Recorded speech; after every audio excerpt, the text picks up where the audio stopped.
Il y a eu une petite révolte pendant l'interruption. Edoui a raison et Isabelle Attard aussi. On se moque complètement, et Régis Debray me l'a fait remarquer, on se moque complètement du terme d'intellectuel. Ce n'est pas ça le problème, mais nous avions envie de réfléchir avec vous, tout simplement. Nous sommes tous des experts de nos expériences, quelles qu'elles soient. Après, nous sommes tous Charlie. Voilà un slogan, dernière déclinaison par Edoui.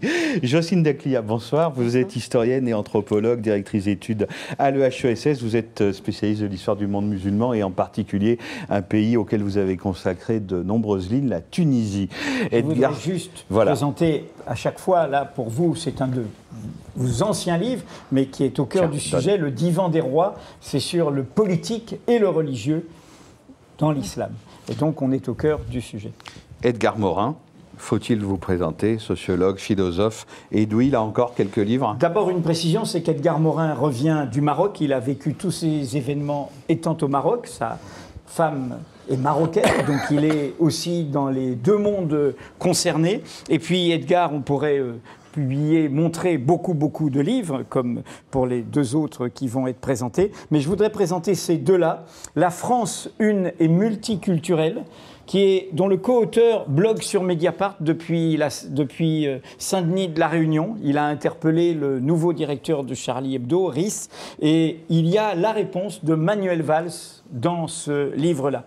Et puis ce dialogue, cette conversation, cette discussion entre Edgar Morin et Tariq Ramadan, l'intellectuel suisse et musulman qui est souvent diabolisé dans le débat public français, et Edgar Morin montre dans ce livre qu'on peut discuter de manière claire et franche, sans ambiguïté avec lui. Et comme Edoui l'a oublié, je crois que votre dernier livre publié, c'est un recueil de vos articles pour le journal Le Monde. Je l'avais chez moi.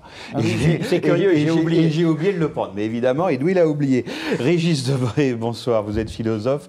Et je me souviens qu'en 2002, après les attentats du 11 septembre, on vous avait demandé un rapport sur l'enseignement du fait religieux à l'école. C'était donc en 2002. Nous sommes en 2015. Et puis votre dernier livre, eh bien, je viens de le recevoir. C'est la deuxième partie de vos dégagements, un Candide à sa fenêtre, et c'est publié chez Gallimard. Alors, dans le cas de Régis Debray, j'aurais pu venir avec une pile parce que, sans faire injure aux trois autres invités, sur le sujet pour la France, du sacré, de la question du religieux, c'est celui qui a le plus publié. Je vais juste rappeler quelques titres. Dieu, un itinéraire, c'est de 2001. Évidemment, ce rapport sur l'enseignement du fait religieux à l'école, on est au cœur du débat, 2002. Le feu sacré, fonction du religieux, 2003. Ce que nous voile le voile, la République et le sacré, 2004. Les communions humaines, pour en finir avec la religion, ça date de 2005. Un Candide en Terre Sainte, un reportage sur le terrain, Jeunesse du Sacré en 2012. Voilà, pour dire que nous sommes au cœur d'un républicain qui se confronte à cette conversation, à ce dialogue, aussi avec le religieux. Benjamin Stora, bonsoir. Vous êtes historien. Vous êtes le nouveau directeur, félicitations, du musée de l'histoire de l'immigration. Porte Dorée, vous avez écrit d'innombrables ouvrages sur l'Algérie, sur les rapports entre la France et l'Algérie, et même sur la représentation au cinéma de la guerre d'Algérie. Mais je crois qu'Edoui en a choisi deux. Alors, Benjamin Stora est, dans ses nouvelles fonctions, aussi inspecteur général de l'éducation nationale. Et j'ai apporté ce gros livre parce que d'abord il est symbolique. Le co-auteur qui a dirigé avec Benjamin ce livre est Abdelwahab Medeb, dont on aimerait entendre la voix, puisque c'est l'auteur de la maladie de l'islam et du débat de l'islam avec lui-même. Et ce livre, qui est recommandé dans tous les débats dans les écoles, Histoire des relations entre juifs et musulmans. On est au cœur de ce que nous voulons faire. Et je souligne celui-là qui, je crois, Benjamin Stora, va être réédité, le transfert d'une mémoire de l'Algérie française au racisme anti-arabe, avec une thèse très audacieuse sur l'idée qu'il y a une sorte de sudisme français, comme il y a eu un sudisme raciste aux États-Unis. Voilà, ce sont deux livres parmi 1000 autres, hein, mais au cœur de notre rencontre de ce soir. Je n'ai pas vraiment de première question, je vous avoue, parce que je pense qu'elle tomberait complètement à plat. Mais Edgar Morin, j'ai lu votre article dans Le Monde, je crois que c'était un jour ou 2 jours. Le lendemain. C'était le lendemain, voilà, des exécutions, puisque c'est plus qu'un attentat, là, ça a été des exécutions à Charlie Hebdo. Maintenant, nous sommes 16 jours après les faits. Est-ce que vous pensez, quelle est votre analyse, votre première analyse du laps de temps écoulé? Est-ce que vous pensez qu'on a pris la mesure de cet événement? Non, je pense même qu'il y a eu une évolution. C'est-à-dire qu'après un grand rassemblement dont l'origine était tout à fait spontanée, je dirais, en dehors des partis, qui a été évidemment canalisé par le pouvoir, ce rassemblement, à mon avis, avait un sens, c'est-à-dire qui est dire qu'on n'a pas le droit de tuer pour une liberté d'expression. Et je dirais même que la parole « je suis Charlie », en dehors de son côté puéril, signifiait « je m'identifie à une tradition d'irrespect français ». Donc il y avait ce rassemblement qui a été un petit peu dévié par les officiels en tête du cortège, dont certains n'étaient pas des champions de la liberté.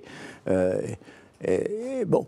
Mais surtout, je crois que ça a été dévié par la suite parce que ça a servi de tremplin à un nouveau assaut d'islamophobie. C'est-à-dire que quand Valls a déclaré la guerre au terrorisme, au djihadisme, il dit à l'islam radical.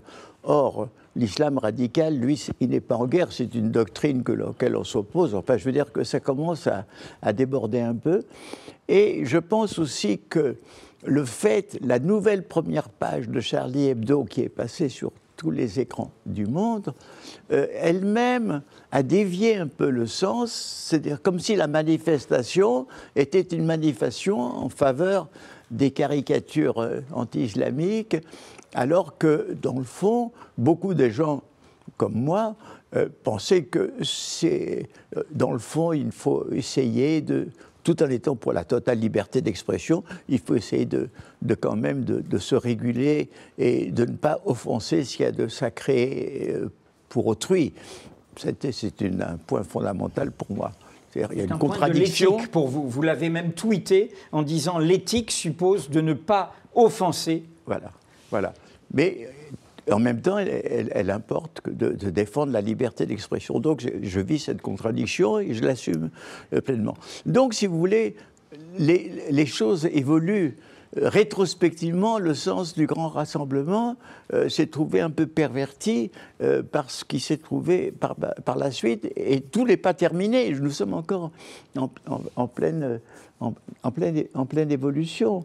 Et ce qui me frappe aussi, c'est que ce qui n'a pas été mis en question, bien que l'attentat signifiait que le 7 janvier, la guerre d'Irak, de Syrie, est entrée en France, on n'a pas mis en question notre intervention en se disant mais est-ce qu'elle est raisonnable? Est-ce que c'est pas à la suite des Américains recommencer les mêmes erreurs que les campagnes de Bush en Irak, l'Afghanistan, etc. Est-ce que ça, la fragilité de cette coalition, où en plus on n'intervient pas sur terre, le caractère hétéroclite avec l'Arabie Saoudite, le fait que ni l'Iran ni la Russie, enfin, il y a quelque chose, je dirais, d'absurde et d'impuissant dans cette histoire, et qui est complètement masqué. On n'en parle plus, on ne parle plus que de politique intérieure. Et alors, je conclus en disant, ça n'a pas fini d'évoluer. Il faut suivre les choses. Mais malheureusement, l'évolution s'est faite en aggravation. C'est après toutes ces histoires que Tesson se permet de dire tout ça, c'est des islamistes. C'est après cette histoire que Renaud Camus tient la nouvelle. Voilà, comme si vraiment l'armée des morts est arrivée aux portes de Poitiers, n'est-ce pas? On a l'impression de ce délire. Le délire a pris de l'intensité. Alors, voyons un peu encore la suite.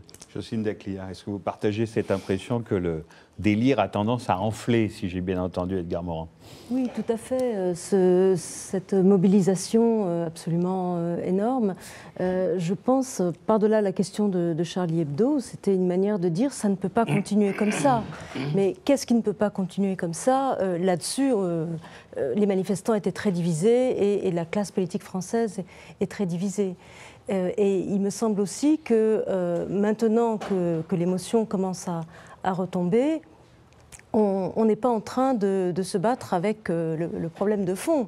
C'est-à-dire que le problème de fond, quand on réfléchit à la question du djihadisme, ce n'est pas du tout une question franco-française, c'est la question effectivement des engagements militaires de la France et de leurs conséquences. Et vous avez évoqué l'Irak, la Syrie, je crois. Il y a aussi toute la question du Mali, de la Centrafrique. Tout ça a un impact direct et il me semble que ce débat de fond doit être ouvert maintenant. Régis Debray. De quoi parlons-nous exactement? Bon, de ce que vient de dire Edgar Morin, alors, Madame Daclia. si vous voulez. Oui, cette fête de la Fédération, deuxième étape, deuxième version, après celle de 90, a, je dirais, réveillé ce qu'on peut appeler un sacré républicain. Et ça, c'est un bonheur. Et le problème, c'est que ce sacré est sacrilège pour une grande partie de la population mondiale. Alors, c'est très heureux, disons, d'avoir cette sorte de communion humaine qui, à un moment, gomme les différences de sensibilité. C'est très heureux, c'est ce qu'on appelle un réveil, un sursaut. Je dirais que chaque fois qu'un collectif est agressé au-dedans par un dehors, il se tourne vers ce qui est au-dessus ou ce qui est en deçà. Alors les Américains se sont tournés vers Dieu parce qu'ils sont le peuple élu par la destinée manifeste, et nous sommes tournés vers non pas ce qui est au-dessus, mais ce qui est en deçà, c'est-à-dire notre gène historique, qui est, disons, Rabelais, Voltaire, la Gaudriole, Charlie Hebdo, etc. Bon. Le problème, c'est que si cela s'accompagne, si cette fierté retrouvée s'accompagne d'une nouvelle arrogance, si cette fierté retrouvée s'accompagne d'une nouvelle ignorance des autres, tout simplement, c'est-à-dire d'une sensibilité qui est non seulement dedans notre pays, mais qui est dehors, 4 millions d'un côté, 1 milliard de l'autre. C'est tout de même un certain rapport qui exige d'abord un peu de modestie, je crains beaucoup. C'est bien de retrouver un certain orgueil national. Mais si cet orgueil devient du mépris ou de l'hostilité envers les autres, envers ceux qui ne pensent pas comme nous, envers ceux qui n'ont pas la même histoire, envers ceux qui n'ont pas la même géographie. Par exemple, un petit exemple. Je crois savoir, mais je parle sous votre contrôle, qu'un musulman s'interdit d'injurier les prophètes, y compris ceux des autres, mais il ne s'interdit pas d'injurier ou d'agresser les croyants. Nous, c'est l'inverse, d'après notre code pénal, n'est-ce pas? On peut pas de délit de blasphème, mais délit s'il y a injure envers un groupe de personnes en fonction de son appartenance religieuse. Donc, si vous voulez, nous n'avons pas le même sacré. Autrement dit, il y a une économie du sacré dans le monde, il y a des différentiels, et c'est ça qu'il faudrait étudier. Je l'avais proposé il y a une dizaine d'années, comme d'habitude, on n'a à peu près rien fait. Je ne dis pas qu'on n'a rien fait, mais mon rapport, qui était un rapport sur la laïcité, parce qu'évidemment, on ne peut pas parler d'un enseignement du fait religieux sans énoncer d'abord les principes de cet enseignement, qui sont des principes de laïcité, c'est-à-dire de rationalité, d'objectivité, de distance, enfin, et au-delà. Mais tout ça, évidemment, a été réduit à sa plus simple expression. On recommence aujourd'hui exactement la même chose. On en reparle, en tout cas. On en reparle. Il y a eu le choc de 2001, les tours. Alors, une proposition plus ou moins enterrée. Il y a maintenant le choc de Charlie Hebdo. Les propositions sont entendues, et puis je parle pas de cette bouillabaisse sur les valeurs de la République. Les valeurs de la République, c'est un mantra, on ne sait pas lesquelles, on ne sait pas comment elles s'articulent. Enfin, tout ça nage vraiment dans une nébulosité de bons sentiments qui me semble oublier simplement que la République, c'est une discipline, c'est un courage, et c'est un état de droit. C'est un ensemble de règles et de lois, et pas seulement un ensemble de sentiments. Autrement dit, ça ne consiste pas à aider les vieilles dames à traverser la rue. Et j'ai peur qu'on en vienne un peu à cette bouillie, un peu, disons, ce bouillon de poulet, disons, c'est un peu léger. Est-ce que vous alors, quant partagez à la ça politique incohérente, alors quant à l'incohérence diplomatique, elle Mais est ça, on va y venir. fabuleuse. Ça, on va y venir. Elle est enfin, disons quelques mots, puisque Edgar... ça veut dire que on ne pouvait pas faire plus grand cadeau à Daesh et à toutes ces mouvances que d'aller derrière les Américains, ce qui leur donne automatiquement une sorte de légitimité vis-à-vis de leur population. Autrement dit, on ne peut pas être, pour aller très vite, chanter la gloire de l'islam à l'intérieur et puis être complètement utiliser des moyens militaires à l'extérieur. Tout cela est incohérent, tout cela rejaillit parce qu'il n'y a plus les périmètres de sécurité occidentaux, c'est fini. Il n'y a plus de mur entre l'intérieur et l'extérieur. Autrement dit, je crains que nous ne soyons pas encore au fait de la mondialisation. La mondialisation, c'est la réciprocité. La différence entre Plantu et Daumier, c'est que Plantu, ses dessins sont immédiatement branchés aux antipodes. Daumier, non. Plantu, le dessinateur du monde. Plantu, le dessinateur du monde, Daumier, le grand dessinateur républicain. Du 19e siècle. À l'heure des diligences, les dessins de Daumier, ça ne dépassait pas les frontières. Aujourd'hui, un dessin, c'est un coup de poing, il faut le dire. C'est un coup de poing. Et c'est un peu, d'ailleurs, moi je le dis, je regrette que ce ne soit pas la plume qu'il faut mettre dans la plaie, comme le dit souvent Plenel, porter la plume dans la plaie. Non, c'est porter le feutre dans la plaie. C'est le feutre qui fait mal. Parce que nous vivons le siècle des images. Donc il faut aussi réfléchir sur les images. Ça fait beaucoup de choses. Je ne sais pas si... Est-ce que Benjamin Stora partage cette impression de nébulosité et de bouillie? Moi, je dirais d'abord, pour repartir sur la manifestation du 11, que j'ai été dans cette manifestation plusieurs heures. J'étais à la fois très heureux, content, et puis aussi essayer de partager l'émotion et le chagrin de tous les gens qui étaient là. Parce qu'il y avait beaucoup de chagrin dans cette manifestation. Parce que comme des gens assassinés comme Cabu et Wolinski, c'était des hommes d'une génération. Un patrimoine. C'était un patrimoine, c'était une histoire qui était la mienne, la nôtre. Enfin bon, bref, les années 60, 70, etc. Et puis, progressivement, je me suis aperçu d'une chose, en étant plusieurs heures dans cette manifestation, je me suis aperçu qu'il y avait des absents dans cette manifestation. Et que j'ai remarqué que dans la manifestation, il n'y avait pas beaucoup de ce qu'on appelle aujourd'hui les jeunes des quartiers populaires, sensibles ou autres, enfin qu'importe la terminologie, ils n'étaient pas là. Ils étaient très peu nombreux. Et quand je suis rentré chez moi, évidemment, j'ai mis la télévision comme tout le monde et personne n'en parlait de cette absence. C'était la manifestation unanime de l'ensemble du peuple français, etc. Et j'en parlais au téléphone avec des amis à moi et je leur faisais part de cette réflexion. Et ils me disaient, mais oui, mais j'ai pensé la même chose que toi. C'est-à-dire qu'il y avait effectivement quelques absents dans cette manifestation, c'est-à-dire les gens qui arrivaient de Mende, des Mureaux, de Garches, de Clichy-sous-Bois, et qui pouvaient se déverser par train entier à Saint-Lazare, etc. Et ça n'était pas du tout le cas. Parce que moi, il se trouve que je suis arrivé par Saint-Lazare, donc je suis remonté à pied de Saint-Lazare, etc. Et ça n'arrivait pas du tout de ces banlieues-là, parce que Saint-Lazare, c'est Mantes, les Mureaux, etc., Poissy. Il n'y avait personne qui arrivait de ces banlieues-là. Donc, on est bien obligé de s'interroger sur ce que constitue effectivement cette fête de la Fédération et cette rupture invisible intérieure dans la société française. C'est-à-dire qu'au soir de la manifestation, il y avait à la fois cet espoir et en même temps, pour moi, cette inquiétude.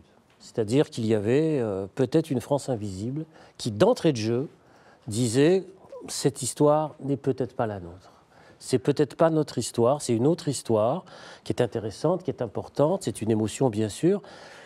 Et à partir de là, je me suis dit, mais comment faire pour parler? C'était le soir même, moi, que je me suis posé cette question. comment faire pour essayer de parler à cette France invisible que je connais un petit peu, parce que moi j'ai enseigné 35 ans dans les universités de banlieue, type Saint-Denis, Villetaneuse, Asnières-Gennevilliers, Inalco, dans le département de langue arabe. Donc je connais un petit peu ce public-là quand même. Et je dis comment faire pour ramener, parler, s'adresser, disons, à ce public, qui était déjà d'entrée de jeu, parce que moi il faut dire les choses comme elles sont, hein, qui était d'entrée de jeu dans une attitude d'interrogation et de défiance par rapport à tout ce qui était en train de se passer. Je crois que ça, c'est une interrogation majeure. Et on ne peut pas passer par-dessus cette interrogation majeure parce qu'il y a des centaines de milliers de jeunes, et on m'a confirmé la chose ensuite à Nantes, à Rennes, à Marseille, à Lyon, parce que je suis allé à Lyon entre-temps, etc. À Lyon, partout. Les gens ont beaucoup manifesté. Oui, mais pas les gens de Vaux-en-Velin, de Villeurbanne, etc. Je sais pas, parce que bon, il y a une histoire de l'immigration ouvrière algérienne sur la région lyonnaise qui est très puissante, hein. Et cela, c'était pas évident, disons, qu'ils se soient mêlés aux autres manifestants. Et là, il y a une super interrogation qui nous amène à réfléchir. De toute génération, vous pensez, Benjamin Stora ? Et ce qui nous amène à réfléchir, je reprends un petit peu ce que disait Régis Debray, qui nous amène à réfléchir sur la question, disons, du fait religieux, à enseigner de manière entre guillemets laïque à l'intérieur des établissements. Et les maîtres et les enseignants ne sont absolument pas prêts à ça. C'est-à-dire qu'ils ne sont pas formés pour ça, ça existe. La méconnaissance complète de l'histoire des autres, parce qu'il y a aujourd'hui, dans la société française, des centaines de milliers, voire même des millions de gens, qui sont dans une autre histoire que l'histoire du roman national traditionnel français. Et à ces millions de gens-là, on ne leur parle pas. C'est-à-dire qu'on ne sait pas, à la limite, quelle est la part de fantasme et d'histoire réelle portée par ces gens de cette histoire-là. On ne la connaît pas. C'est-à-dire, je ne dis pas qu'on la méprise ou pas, on ne la connaît pas. Et donc, j'ai commencé à m'interroger sur comment former les formateurs, comment former les maîtres, comment former les intellectuels dans les lycées, dans les classes de terminale, qui puissent s'adresser à des populations scolaires dont les parents sont originaires d'une autre histoire qui, grosso modo, l'histoire postcoloniale, pour aller vite, hein, je résume évidemment. Et c'est très compliqué. Et tout d'un coup, je me suis mis à réfléchir à un autre aspect de mon enseignement, parce que moi, j'ai enseigné dans les prisons pendant 4 ans, à la centrale de Poissy. Et là, je me suis dit, en écoutant la télé, toujours le lendemain, une des premières mesures, c'était de dire on va envoyer des aumôniers, enfin des imams dans les prisons.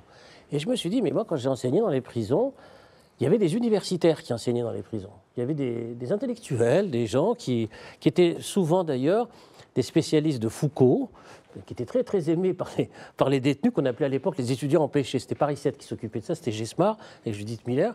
Et aujourd'hui, ça n'existe plus.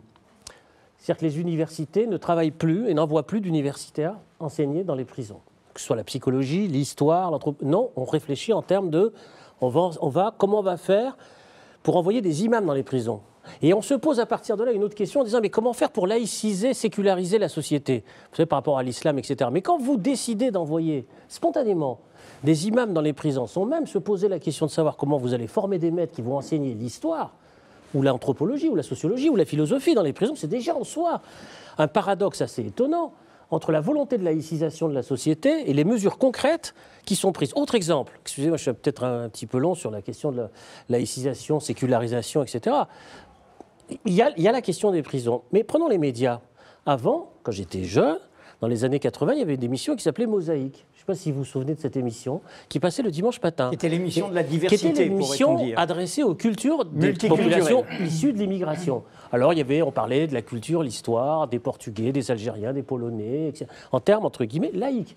C'est-à-dire qu'on s'adressait à ces populations, etc. Par quoi a été remplacée cette émission qui a disparu ? Par une émission religieuse.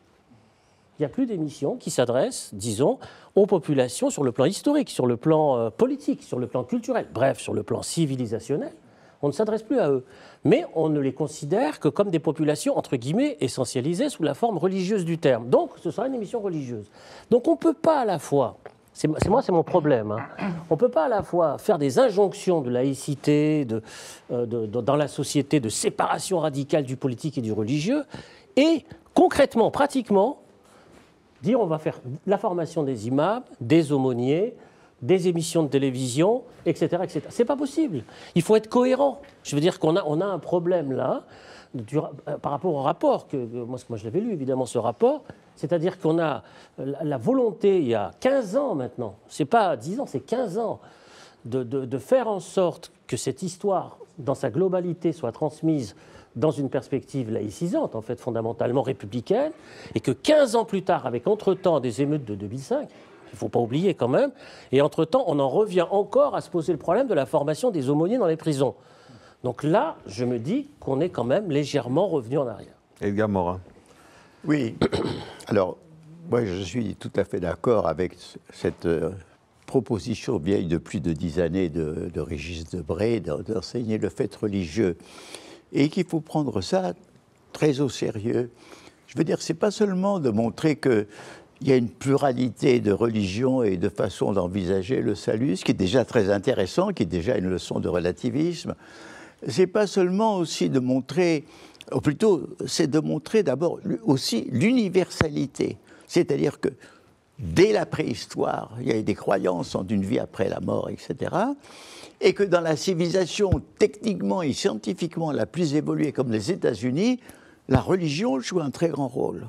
Et je pense qu'il faut faire une anthropologie de la religion. Parce que quand je dis anthropologie dans le sens science totale de l'homme, parce que c'est vrai de l'homme préhistorique et c'est vrai de l'homo americanus. Et ça veut dire quoi?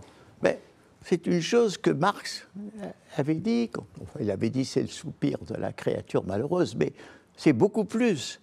Ça veut dire, et l'exemple de l'Amérique nous le montre, que l'homme a beau être très fort techniquement dans son pouvoir sur les choses et sur le monde, il est faible, infirme devant la mort, devant le malheur, devant la souffrance. Et la religion, c'est cette faiblesse qui est touchée. Et plus on sera fort techniquement, comme le montrent les États-Unis, eh bien, plus aussi il y aura cette faiblesse qui sera évidente. Donc je pense que c'est très important d'étudier la religion et pas seulement une description et quelque chose. Deuxièmement, et c'est une proposition que j'ai faite dans pas mal de mes travaux, mais dans mon dernier livre sur l'éducation, l'histoire de France. Il ne s'agit pas de modifier l'histoire de France, mais il s'agit de l'axer. Qu'est-ce que c'est que la France? La France est un pays qui s'est fait nation à partir de peuples complètement hétérogènes, ayant chacune sa culture et ses langues, les Basques, les Alsaciens, les Bretons, les Auvergnats, etc., etc. Au cours des siècles, la France a unifié et elle a provincialisé ses peuples. Elle est devenue une, notamment avec la République, et elle a pris un caractère très intéressant, notamment à la fête de la Fédération de 1790, où les représentants des provinces venaient pour dire « nous voulons faire partie de la grande nation », c'est-à-dire que l'idée de France, à l'opposé de l'idée d'Allemagne fondée sur le sang, est fondée sur l'idée d'esprit commun et de volonté. Si on montre à tous ces gamins, parce que si on leur raconte l'histoire du point de vue d'une nation qui les a colonisés uniquement et dont ils étaient indépendants, si on leur dit la France c'est uniquement Jeanne d'Arc, ils s'en foutent. Mais si on leur dit que la France est une chose qui s'est continuée dans sa multiculturalité par l'intégration, cette fois non plus de provinces, mais d'émigrés qui sont venus, alors à ce moment-là, la France continue avec une mutation, sa vocation, à condition qu'elle reste une.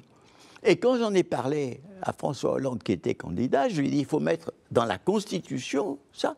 D'ailleurs, c'est dans la Constitution brésilienne, c'est dans la Constitution marocaine. Quoi ça? Qu'est-ce qui est dans la Constitution brésilienne et marocaine? Oui. Qu'est-ce qui est? Quel est le mot ils disent que leur nation est multiculturelle. C'est-à-dire les Marocains, c'est les Amaziques, enfin les Berbères, c'est même potentiellement les Juifs, les chrétiens, etc. Ce que vous proposez, c'est l'enseignement d'un nouveau roman national, une réécriture. Mais la différence, c'est qu'on n'est pas le Maroc, on n'est pas le Brésil, on a une histoire, mais ce n'est pas le nouveau roman national, c'est le vrai roman national qui est complètement occulté. Alors ça, c'est une chose extrêmement importante. Et d'autre part, à propos, justement, encore, je reviens à la religion. Et je reviens à l'idée d'anthropologie, je parle dans le sens ancien allemand, une science de l'homme. Qu'est-ce qui est intéressant? C'est qu'on nous a enseigné que l'homo était sapiens, que l'homo était faber, que l'homo était economicus, mais on n'a pas non seulement enseigné que l'homo était aussi démince, c'est-à-dire capable de folie et de délire, pas seulement dans les asiles de fous, mais dans la vie quotidienne, et dans la vie politique, Mais on n'a pas enseigné qu'à côté de l'homo faber, de l'homo technique, il y a l'homme mystique et religieux et mythologique, et que ça fait partie de la nature humaine, cette dualité, comme entre la raison et la déraison. Et alors, à ce moment-là, on se rend compte de la profondeur, et on se rend compte aussi que nous avons besoin de la rationalité, mais aussi de connaître les limites de la rationalité. Et j'en viens à un dernier point, qui est de la laïcité. La laïcité du début du XXe siècle, telle qu'elle était enseignée par nos instituteurs de campagne, à l'époque où la France était rurale à 60%, telle qu'elle était enseignée dans l'enseignement secondaire à l'époque, telle que l'enseignaient aussi les partis socialistes, les partis communistes avec l'idée d'universalisme et de fraternité, la laïcité, c'était quoi? C'était l'idée que raison, démocratie, progrès, science, tout ceci, c'était aller ensemble, que l'un favorisait l'autre, qu'on allait, et que le progrès était une loi historique, comme l'avait dit Condorcet. Il y avait cette sorte d'optimisme, volontarisme merveilleux, surtout à une époque où l'ennemi était visible, c'était la coalition de la réaction, de l'aristocratie et du clergé. Mais aujourd'hui, c'est plus tellement que la religion catholique est devenue, elle a beaucoup évolué, mais il y a le fait qu'aujourd'hui, on sait que le progrès n'est pas une loi de l'histoire, que ça dépend de la volonté, de la conscience des gens et des peuples. On sait aujourd'hui que la raison peut être pervertie. Il y a eu quand même la raison instrumentale telle que l'on dénonçait à Adorno-Horkheimer. On sait très bien que la démocratie peut être capable de décadence et de pourrissement. On ne peut plus raconter tout ça. Il faut dire autre chose. Il faut revenir aux sources de la laïcité, qui sont la Renaissance. Qu'est-ce que c'est la Renaissance? C'est la problématisation. Ils ont problématisé Dieu, la nature, la vie, tout. Qu'est-ce que c'est? La laïcité, c'est de problématiser et de montrer aussi qu'on ne peut pas se passer de la raison, mais que la raison ne va pas tout comprendre comme le veut le rationalisme. Il faut être rationnel et non pas rationnel. Donc il y a une mutation, et ça, actuellement, ni nos dirigeants, ni nos enseignants ne le savent, parce qu'ils ont vécu dans le ronron, etc. Et c'est pour ça qu'à mon avis, il faut une réforme en profondeur, mais dont les effets mettront du temps à se faire. Parce que ça a été dit, il faut réformer les formateurs, il faut rééduquer les éducateurs. Là, ils ont dit, Hollande a dit qu'on va faire des formateurs nouveaux. Mais qu'est-ce qu'ils vont former? Est-ce que c'est toujours dans l'esprit disciplinaire où les disciplines sont closes et tout est fragmenté? Et aussi une chose qu'il faut enseigner, parce qu'en même temps que vous enseignez les religions, il faut enseigner le problème de l'erreur et de l'illusion. Mais c'est un problème que notre connaissance, à partir de la perception, est une traduction et une reconstruction de la réalité. Donc, on risque toujours l'erreur. Traditore. Donc, l'illusion et l'erreur accompagnent l'espèce humaine. Si on n'enseigne pas un peu de vigilance là-dessus, eh bien, on favorise. D'ailleurs, dans le fond, nous, on est persuadés qu'au XXe siècle, ils sont tous trompés. Ils ont été communistes, maoïstes, stalinistes, nazistes. Et aujourd'hui, on est dans la scientificité avec le néolibéralisme. On est dans la vérité avec un cosmopolitisme abstrait. Ou au contraire, un nationalisme étroit. Je pense que quand même, il y a le problème fondamental de l'erreur et de l'illusion. Et c'est ça qui peut aujourd'hui... mais pas aujourd'hui, si on fait l'effort, qui peut changer les mentalités, et pas seulement de ces enfants issus des migrations à 3e degré, à 3e génération, mais chez tous les autres. On est condamné par notre système d'enseignement qui n'enseigne ni les problèmes fondamentaux qui sont évidemment polydisciplinaires, qui n'enseignent ni le problème de l'erreur et de l'illusion, qui n'enseignent pas, ce qui est très important aussi pour tous ces gens d'origines différentes, la compréhension humaine. Tu connais dans mon livre les 7 savoirs, je dis qu'il faut un des savoirs essentiels, c'est comprendre autrui, comprendre que l'autre est différent et semblable à soi. Qu'il a les mêmes capacités de souffrance et d'amour, et en même temps qu'il a ses singularités. Donc, si tu veux, il y a une réforme fondamentale à faire, et si on est dans le blabla habituel, on n'en sortira jamais. En cherchant l'autre, on se trouve soi-même. Justement, est-ce que l'enseignement, parce que là c'est un discours de la méthode, mais c'est aussi un discours de l'enseignement. Donc, Prenez votre temps. J'entends ces différentes propositions en faveur d'une réforme de l'enseignement. À la fois, je m'y retrouve et je ne m'y retrouve pas du tout.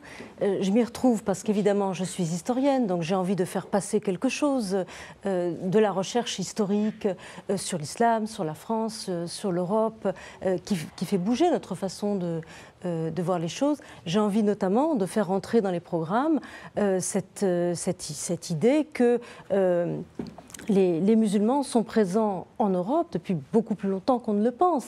C'est-à-dire qu'en fait, il y a eu un apport séculaire. Un islam européen. Un islam européen, un islam discret, certes, mais un apport continu de populations musulmanes à la constitution des sociétés de l'Europe occidentale. Et donc ça change complètement la perspective, cette idée qu'on serait aujourd'hui confronté au problème de l'islam parce que c'est récent, que c'est quelque chose qui vient trop brusquement et que la France tout armée n'est pas préparée finalement à intégrer à la fois l'islam et les musulmans.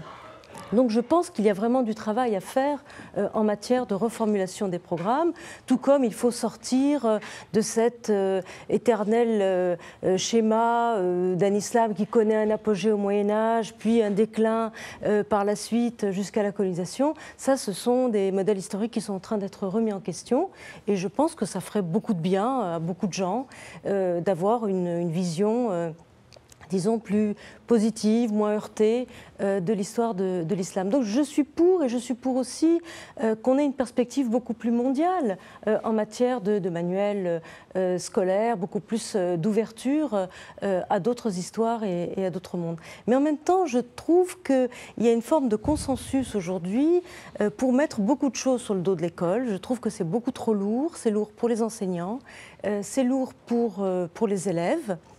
Il y a une forme j'allais dire, de criminalisation potentielle. Enfin, on essaye de repérer la déviation, l'adolescent prêt à partir en vrille. Et il me semble que c'est beaucoup de pression et qu'il y a un risque à tout interpréter en termes, finalement, d'inculcation de valeurs, de pédagogie.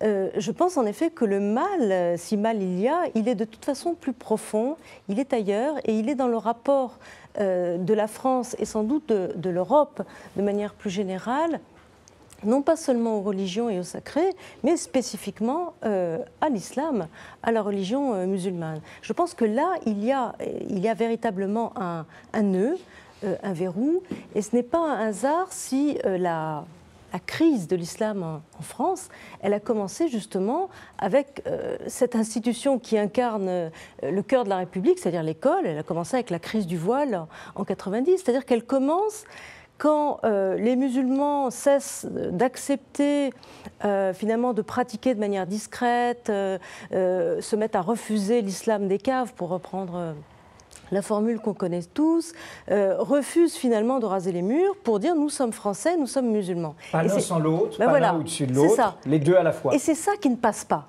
C'est ça qui fait toujours problème. Mais ça passe désormais pour nos compatriotes juifs, français et juifs, français. Il y a toutes sortes de façons d'être français, non ? Tout à fait. Comme il y a toutes sortes de façons d'être musulman d'ailleurs. Absolument. Il y a plusieurs islams déjà en France et il n'y a pas d'un côté le vrai islam. Alors, je pense que c'est quelque chose de très profond et qu'il faut s'interroger sur le fait que derrière cet étendard de laïcité que brandit la France, et à juste titre, parce que c'est une charte nationale, la laïcité en France, il me semble que derrière cette revendication de laïcité, il y a souvent, en fait, des rémanences, des réminiscences de la polémique chrétienne anti-musulmane qui date du Moyen-Âge. Moi, ça me frappe à chaque fois de voir les arguments islamophobes qui reprennent presque mot pour mot, parfois, des thèmes de cette polémique médiévale. Par exemple, dans les caricatures, le fait de dessiner le prophète en chien, comme l'a fait un caricaturiste suédois en 2007, le fait d'être obsédé par la libido du prophète et par la polygamie. Enfin, il y a toutes sortes d'arguments qui, me semble-t-il, renvoient à quelque chose de très profond et renvoient à une place structurelle de l'islam qui est une place du dehors. Ah, excusez-moi de vous interrompre, vous pensez que c'est particulier? Parce que quand je vous entends dire ça, en même temps je suis d'accord avec vous, et je me dis, mais mon Dieu, alors le surréalisme français, les curés et les bonnes sœurs, Sade, le XVIIIe siècle, la C'était la religion majoritaire, Mais alors dominante. Mais alors, est-ce qu'il y a une différence d'essence là pour vous de traitement quand on disait notre collaborateur André Breton en train d'insulter un prêtre dans la rue? C'était pas Breton, c'était Pérec. Merci. Vous voyez, vous faites votre boulot d'intellectuel en fait. Breton n'aurait pas. Mais D'accord. est-ce que je peux Non, moi je vais compléter avoir Vas-y. une réponse. Tu auras ta réponse et je compléterai une autre Voilà. question. De toute façon, le débat franco-français autour de la question de la religion, on le voit bien avec le débat sur l'école libre 1984. À un moment, ça disparaît et l'islam tient le cœur de toutes les polémiques autour de la question de la laïcité. Il y a eu une substitution de l'islam à finalement ce qui était le cœur du débat, c'est-à-dire les curés, grosso modo.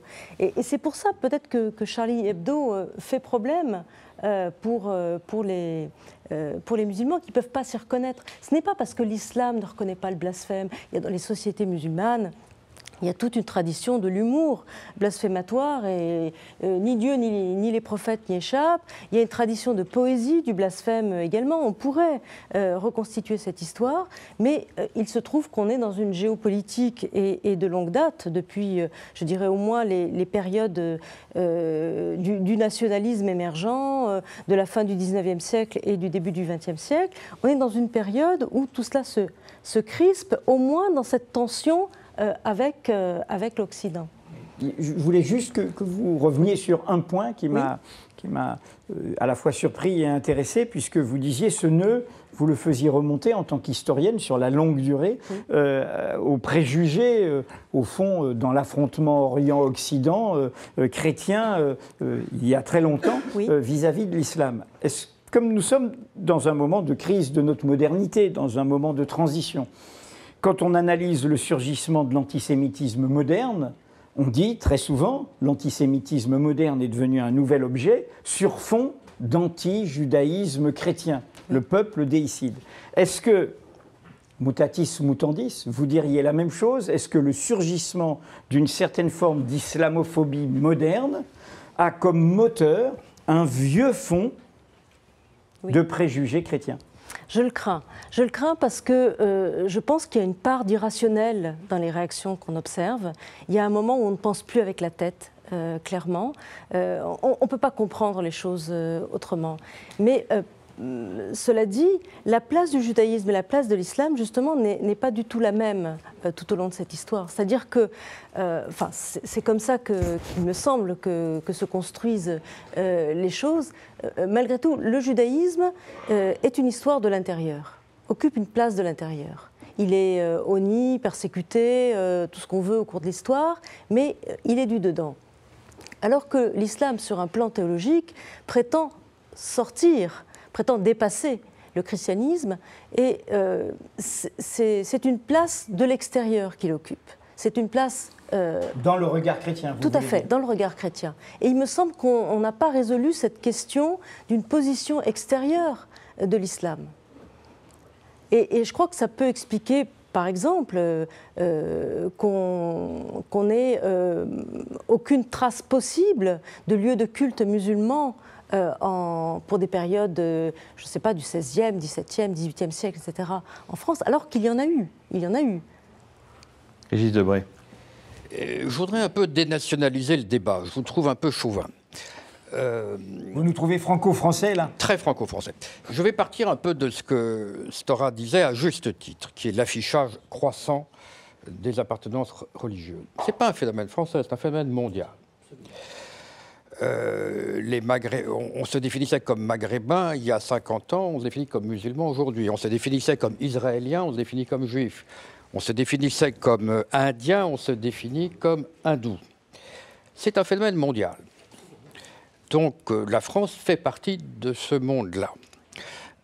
Disons que nous sommes dans un mouvement qu'on eût appelé, un peu de façon pédante avec Thibaudet, non pas sinistrogir, mais destrogir. Le monde va vers la droite. Dans ce sens que... D'extra, là. Dans ce sens la droite que chaque gauche. génération se trouve un peu plus à droite que la précédente. Pourquoi? Je reprends le mot de modernité.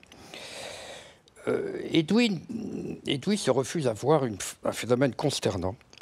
Et il a raison, parce qu'il veut garder sa bonne humeur. Ça, j'ai pas... Ma bonne humeur. Oui. Ce que tu ne veux pas voir, c'est que la modernité libère les archaïsmes. La modernité est archaïsante. Alors ça, c'est très embêtant, parce qu'on nous avait toujours dit au XIXe siècle, on va de l'avant vers l'après. Et ben non.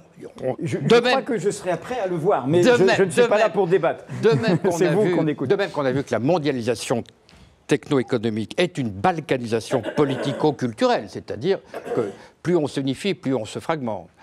On voit aujourd'hui que plus on se modernise, plus on crée un vide d'appartenance, un vide de référence, et que cette vacuité est comblée par quoi?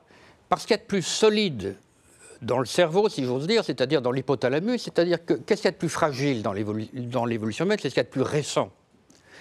Les structures politiques sont récentes. Les structures claniques, tribales et religieuses sont plus anciennes. En cas de crise, et il en va ainsi des individus d'ailleurs, une crise psychique, c'est toujours la remontée des couches les plus archaïques. Autrement dit, quand on perd la mémoire de ce qui s'est passé hier, mais on garde la mémoire de ce qui s'est passé il y a 50 ans. Donc aujourd'hui, nous voyons ressurgir toutes ces couches archaïques qui sont beaucoup plus solides pour l'identification des gens, l'auto-identification des gens, que des appartenances précaires. Autrement dit, le vide d'appartenance se comble partout avec un retour plus ou moins fantasmatique à des racines plus ou moins fictives, mais peu importe. Donc, ce mouvement dont tu parles, c'est un phénomène, je dirais pas cosmique comme Edgar, mais en tout cas, c'est un phénomène planétaire. Alors, cela étant dit, il importe de ne pas, suivre ce mouvement passivement. Il importe que la République, consciente de ce phénomène, garde son identité. J'avais évoqué dans mon rapport l'enseignement du fait religieux dans l'école laïque. Donc 2002, un an après 2001. Où je dis la relégation du fait religieux hors des enceintes de la transmission rationnelle et publiquement contrôlée des connaissances favorise le fanatisme, l'ésotérisme et l'irrationalisme. Bon. Et je proposais qu'on passe d'une laïcité d'incompétence à une laïcité d'intelligence, c'est-à-dire d'une laïcité d'incompétence. Le religieux, ça ne nous concerne pas par construction, nous sommes ailleurs, à une laïcité d'intelligence. Essayons de comprendre ce phénomène qui est un phénomène objectif, par une approche non pas confessante, bien entendu, mais par une approche objectivante à partir de l'art, à partir de la littérature, des sciences, etc. Donc il ne s'agissait pas du tout d'introduire la religion à l'école, au contraire. Il ne s'agissait pas du tout d'empiéter sur le domaine, disons, des vocations ou des transmissions religieuses. Il s'agissait de transmettre des connaissances. Je parle de connaissances. Et j'ai un petit problème avec l'officialité actuelle. C'est qu'elle n'est pas connaissante. C'est-à-dire qu'elle est un culte. Il se trouve que j'étais cet après-midi à la maison d'Auguste Comte qui inaugurait le pape du positivisme dont on a évoqué. Eh bien, vous aviez des portraits de Gambetta, de Jules Ferry, de Clémenceau pour expliquer en quoi ces trois personnages étaient des positivistes. Et Jules Ferry disait « Le positivisme est le fondement de toute l'éducation républicaine ». Alors, je ne demande pas à Madame notre ministre de se plonger Najat Vallaud-Belkacem dans le discours sur l'ensemble du politique. C'est très compliqué, elle aurait, je pense, quelques souffrances. Mais on a envie de dire, mais quels sont les référents de ces gens qui nous gouvernent aujourd'hui? Est-ce qu'ils ont autre chose que le sondage, que l'élection? Il y a quand même une déculturation républicaine, si vous voulez. Moi, je suis frappé qu'on parle aujourd'hui de laïcité. Lisez Ferdinand Buisson, c'est un philosophe. Les fondateurs de la République étaient des gens ancrés dans une très grande culture, religieuse, y compris même s'il ne l'était pas. Et on ne voit plus aujourd'hui, si vous voulez, cette fondation possible. Quant au multiculturel, mon vieux frère Edgar, je suis un peu nuancé. Je ne crois pas dans le multiculturel. Ce n'est pas la tradition républicaine française qui, comme chacun sait, n'est pas fédérale, elle est centralisée. Ce n'est pas la nation qui a fait l'État, c'est l'État qui a fait la nation. Mais je crois qu'il s'agirait plutôt d'inventer un récit national où chacun trouve sa place. C'est ça le problème. Un récit national où chacun puisse trouver sa place. À cet égard, le livre de Dominique Borne est remarquable. N'est-ce pas? Quelle histoire pour la France, car il montre très bien un peu ce que tu disais, comment la France a été faite d'apports, mais sur des choses concrètes, comme la fondation de Marseille, comme la ville de Lens, etc. Autrement dit, c'est une histoire transversale, c'est une histoire vraiment qui, je crois, tout à fait adaptée. Donc, il y a des recherches concrètes possibles. Maintenant, est-ce que nos ministres peuvent ouvrir un livre? Je ne sais plus, honnêtement. Benjamin Stora. Très rapidement, pour poursuivre ce débat qu'a lancé Régis Debray sur la modernité qui libère les archaïsmes, en fait, moi je suis d'accord avec ça. C'est une édition qu'on avait eue d'ailleurs sur le plan strictement politique avec Edoui, je crois il y a 1 an ou 2. Moi je suis d'accord avec ça. Et le problème, c'est que ces archaïsmes, ils sont aussi provoqués par les échecs du politique, que ce soit en Occident et en Orient. Il faut en parler quand même. Je veux dire que si on a aussi la remontée des archaïsmes et donc le fait de se rassurer par des histoires très, très, très anciennes qui nous donnent comme ça cette espèce de solidité d'appartenance. Elles sont plus résistantes. Elles sont plus résistantes, absolument, parce qu'elles sont plus anciennes, parce qu'il y a aussi des échecs, des pannes qui se sont produits en Orient et en Occident. Je veux dire qu'on a eu en Europe l'échec politique du socialisme, enfin dans sa version programmatique, partidaire et idéologique, mais il faut dire aussi qu'en Orient, les tentatives de laïcisation par le nationalisme arabe ont été des échecs. Enfin, je veux dire, se sont soldés par aussi des crises politiques au sommet des États et qui ont provoqué en retour cette fameuse montée des archaïsmes incarnés par l'islam politique contre le nationalisme arabe qui prétendait, disons, apporter aussi une version moderne des sociétés arabes et musulmanes tout au long du XXe siècle, quand même. C'est très important. C'est-à-dire qu'on ne peut pas faire abstraction aussi des contours réels de l'histoire, c'est-à-dire des catastrophes, des rebondissements, des luttes, du sang versé, et des combats menés, etc., et qui aboutissent aujourd'hui, dans ce début du XXIe siècle, cette espèce d'angoisse d'avenir qui nous amène et nous tire en arrière vers ces espèces d'archaïsmes qui, pour moi, ne sont pas féconds. Parce que vous savez, il y a eu tout un débat en Algérie dans la grande tragédie des années 90, un sociologue algérien qui avait parlé de régression féconde. C'est un mot qui a été vivement critiqué, contesté, qui a été interrogé. En Europe, c'est la Renaissance. Voilà. C'est une régression féconde. On retourne à l'Antiquité et aux on langues essaie de anciennes. revenir. Le problème, c'est qu'en Algérie, cette fameuse régression féconde des années 90 s'était soldée par 120 000 morts. Donc c'était très, très mal interprété et vécu. Donc moi, je dirais qu'il faut aussi qu'on réfléchisse sur les pannes et les échecs politiques qui nous amènent précisément à ces problèmes-là et ces catastrophes. Sans vouloir... je crois qu'il faut poursuivre à fond ce débat. Mais, Benjamin Stora, pardon de vous interrompre, mais quand je vous entends et que je vous vois tous les quatre, le moins qu'on puisse dire, c'est que l'engagement est quelque chose que vous connaissez. Est-ce que ça ne vous frappe pas de stupeur et d'incompréhension de voir des jeunes gens français qui ont 20 ans Bien et sûr. qui s'engagent, Mais c'est qu'on le terrible. veuille ou non, et qui sont prêts à y laisser Mourir, la vie, à mourir. et qui même veulent y laisser la vie, parce que la mort, visiblement, est une valeur cardinale dans cette affaire, dans le djihad. En vous écoutant, je pensais à une phrase sur Mediapart, une interview d'Olivier Roy, l'islamologue, qui disait en gros, que voulez-vous ?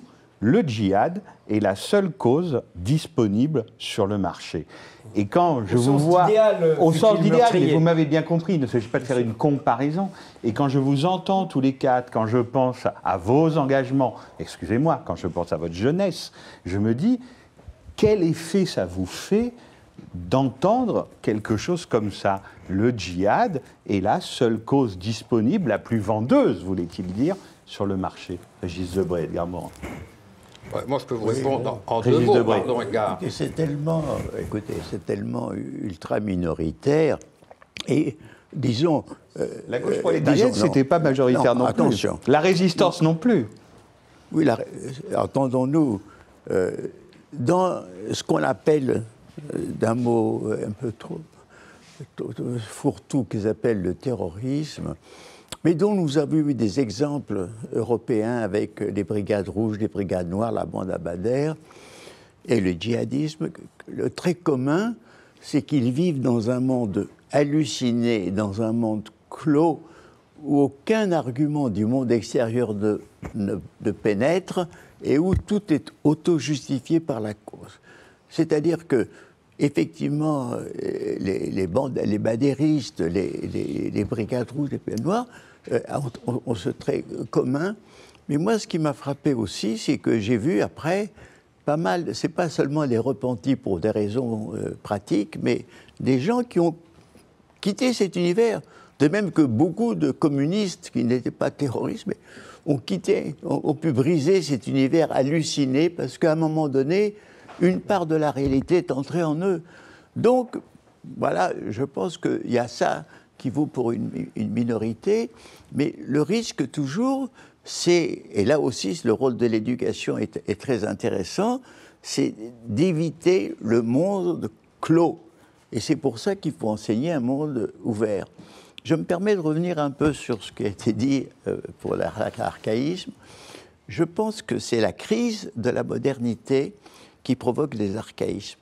Et par exemple, moi j'ai fait une expérience quand j'ai fait une enquête en Bretagne, dans notre pays bigoudin, dans les années 60. C'était de voir que chez une partie des jeunes bretons, il faut dire que la République à ce moment-là interdisait de parler le breton à l'école, c'était un tabou. Une partie des jeunes bretons, c'était eux qui voulaient retrouver la musique, la gastronomie, les rites. Et pourquoi? C'est parce que c'était une résistance à l'homogénéisation de la civilisation moderne, à cette sorte où tout se gommait. Et à ce moment-là, il y a déjà eu cette idée de retrouver une identité. Bon, et cette chose aussi est universelle, comme tu le dis, Régis. Aujourd'hui, c'est dans un vide incroyable. Parce que, quel est le vide? Le vide, c'est qu'il n'y a plus de futur, ou du moins le futur, c'est l'angoisse. Le vide, c'est que le présent est mal, est malheureux. Et alors, dans ce cas-là, on cherche le refuge dans le passé. Et aussi, c'est vrai que la mondialisation elle-même, qui est une unification techno-économique du monde, qui tend donc à homogénéiser et à raboter les cultures diverses, provoque des réactions obscurantistes, mais de refermeture. Ça a commencé dès 70 avec l'Iran. Mais ce qui est curieux, c'est que ces réactions obscurantistes s'accommodent très bien des armes modernes, des avions de chasse et de l'énergie atomique. Donc, ce que je veux dire, c'est que partout, le fait, la balkanisation est un résultat de l'unification. Et j'ajoute un dernier argument. Le communisme a été une religion de salut terrestre, universelle, qui a pris une importance extraordinaire et qui s'est évidemment brisée parce qu'elle offrait sur la terre une chose qu'on a pu vérifier étant fausse. Et l'échec de cette révolution de salut terrestre, comme les différents échecs dont on a parlé, du nationalisme arabe, du socialisme arabe, de la démocratie, etc., cet échec-là a provoqué justement le retour des anciennes religions. Autrement dit, il y a un ensemble convergent pour le retour des religions. Et c'est pour ça que c'est assez intéressant d'étudier aujourd'hui ce fait religieux, parce qu'il reprend virulence. Pour répondre à votre question, la politique a longtemps été une religion. Pas seulement le communisme. La République française a été une religion. Oui. Je vous rappelle... Mais pas du même type. Le peuple français reconnaît l'immortalité de l'âme et l'existence de l'être suprême. Quand la politique cesse d'être une religion, les religions deviennent des politiques. Basculent. Et c'est un peu à quoi on assiste. Et ce qu'il y a de terrible en France, et c'est pourquoi notre cas est un peu pathétique, parce que nous étions le pays de la politique. C'est ce que Marx disait, Angleterre, l'économie, l'Allemagne, la philosophie. La France est le pays de la politique. C'est devenu le pays de l'économisme, c'est-à-dire c'est devenu le pays où la seule religion est celle des chiffres. Et il y a un rapport évident, j'ai essayé de le dire dans l'erreur de calcul. Il y a un rapport évident entre, je dirais, l'invasion, l'omnipotence du quantitatif, des 3% de ceci, du taux de cela, du prorata de ceci, et qui fait que nos politiques nous ont parlé jusqu'à avant-hier comme des comptables, experts ou pas, en tout cas des comptables d'origine bruxelloise, etc. Ça crée un vide, ça.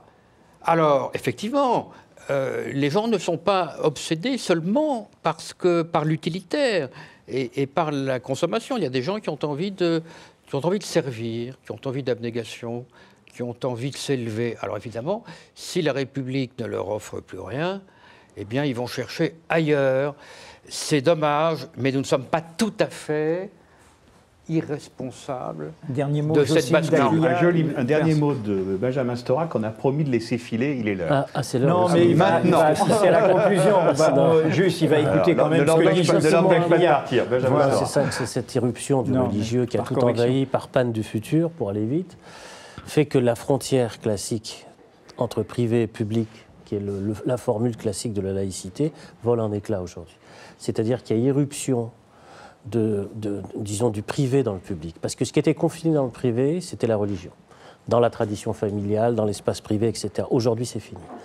Il y a beaucoup de gens qui débordent, et c'est tout le problème. Hein. Je ne dis pas que c'est bien ou mal, je dis voilà ce qui se passe. C'est-à-dire qu'on a irruption et débordement de ce qui était confiné dans l'espace privé, dans l'espace public, parce qu'il n'y a plus, disons, cette frontière politique qui a été tracée de manière traditionnelle et historique, ça c'est fondamental.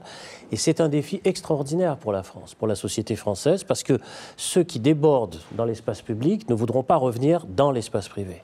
Et ils voudront rester dans cet espace public, dans des fidélités d'appartenance à leur famille, à leur histoire, à leur tradition, à leur religion. Comment faire à partir de là? Il faut prendre conscience de ce débordement. Je sens que vous n'allez pas être tout à fait d'accord. Mais Benjamin Stora va vous écouter puisque c'est vous qui avez le dernier mot. Absolument. Bon, alors d'abord, je voudrais remercier Edgar Morin d'avoir évoqué une possibilité de sortie du djihadisme, d'avoir évoqué ce monde clos d'illuminés, mais d'où l'on peut revenir. Je crois que c'est quelque chose qu'on doit tous souhaiter. Je suis tout à fait en phase aussi avec ces comparaisons avec l'extrême droite terroriste, l'extrême gauche terroriste de la fin du XXe siècle. Je crois qu'on est face à des phases, effectivement d'engagement par la violence, mais il ne me semble pas que l'engagement djihadiste qu'on observe aujourd'hui s'inscrit sur du vide et sur du vide existentiel. Et je ne suis pas du tout d'accord non plus avec cette idée qu'on est simplement face à des archaïsmes au retour de quelque chose qui viendrait simplement, je ne sais pas, d'un tréfonds. Certainement, les djihadistes sont dans une démarche de retour à l'histoire quand ils veulent une résurrection du califat, mais il me semble que d'assimiler de manière plus générale ces retours aux religieux ou ces manières de se redéfinir par la religion, les assimiler simplement à des archaïsmes, il me semble que c'est faire une erreur. Et il me semble que nous ne devons pas nous priver de voir la part de modernité qu'il y a notamment dans l'islam d'aujourd'hui, et en particulier dans l'islam français européen. D'une part parce que... C'est une part de sécularisation également ? C'est une part de sécularisation aussi, mais nous sommes tellement focalisés par le risque de l'islamisme, par le risque que nous fait courir donc, notamment le djihadisme, mais l'islam de manière plus diffuse, cette idée qu'il y a un risque que nous ne voyons pas. Non seulement nous ne voyons pas la majorité, mais nous ne voyons pas les minorités les plus innovantes et modernes. Et là, je voudrais quand même d'un mot mentionner, sans les idéaliser, mais mentionner tout ce qui se fait, par exemple, en matière d'islam inclusif, ouvert aux minorités sexuelles, qui est un travail d'exégèse, un travail sur les textes sacrés, tout le féminisme musulman qui opère lui aussi un travail important sur les textes, mais aussi toutes les formes de redéfinition du halal qui le tirent vers l'écologie, par exemple. Donc il y a toute cette dimension de l'islam que nous ne voyons pas, qui est très moderne, mais il y a aussi une modernité, y compris des partis politiques se réclamant de l'islam, qui ont une forme de modernité. Et je crois qu'une analyse en termes d'archaïsme risque de nous induire fortement en erreur. En Tunisie, ils viennent de perdre les élections. En Tunisie, ils viennent de perdre les élections, non, absolument. Et c'est important de rappeler aussi qu'il y a une laïcité, que la laïcité, de toute façon, est un combat. Et que la Tunisie a fait une superbe constitution, par ailleurs. Oui. Voilà.